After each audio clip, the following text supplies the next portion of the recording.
Today wants to consider logarithm as a topic, and I want to encourage you to subscribe if you are yet to do that, and also set on the notification button so that you'll be notified anytime we upload video. The logarithm of a number to a certain base is the power to which the base must be raised to obtain the number.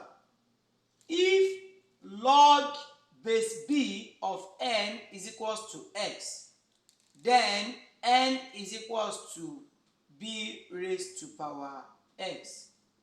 Let's solve these examples on the board. Number one, we have log base 10 of 100.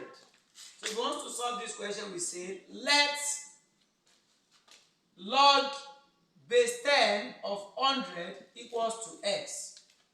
And according to this law, we are going to have 100 to be equals to 10 raised to power x. Then we need to express this 100 in index form.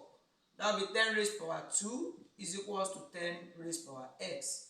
Therefore, 2 is equals to x, which is also equivalent as s is equal to.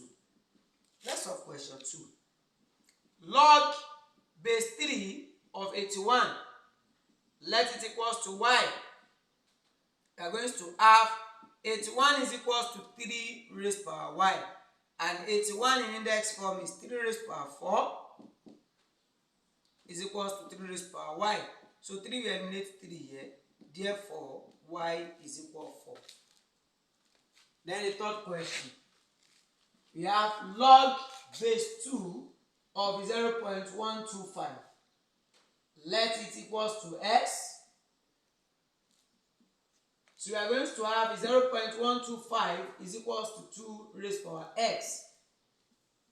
0.125 will be expressed in fractional form. So we have 125 over 1000 is equals to 2 raised to power x. We are going to reduce it to its lowest term. 25 here will give us 5, and 25 here will give us 40. 5 here will give us 1, and 5 here will give us 8. So we are going to have 1 over 8 is equals to 2 raised to power x. And don't forget that 8 could also be written in form of index form, which will be 2 raised to power 3 is equals to 2 raised to power x. And don't forget that according to the law of indices, when we have 1 over 2 raised to power 3, it's also equivalent to 2 raised to power minus 3 is equals to 2 raised to power x. So this base will eliminate itself. So we are going to have x to be equals to minus 3. And let's solve the last question for today. We have log base 5 of 0.2. Let it equals to k. So we are going to have 0.2 to be equals to 5 raised to power k. And 0.2 in fraction form will be 2 over 10, which is equals to 5 raised to power k. Let's reduce this fraction to its lowest term. 2 here 1, 2 here 5. So we are going to have 1 over 5 to be equals to 5 raised to power k. And 1 over 5, according to the law of indices, could also be written in form of 5 raised to power minus 1, which is equals to 5 raised to power k. And the base could be eradicated or eliminated. So therefore, k is equals to minus 1. Thank you.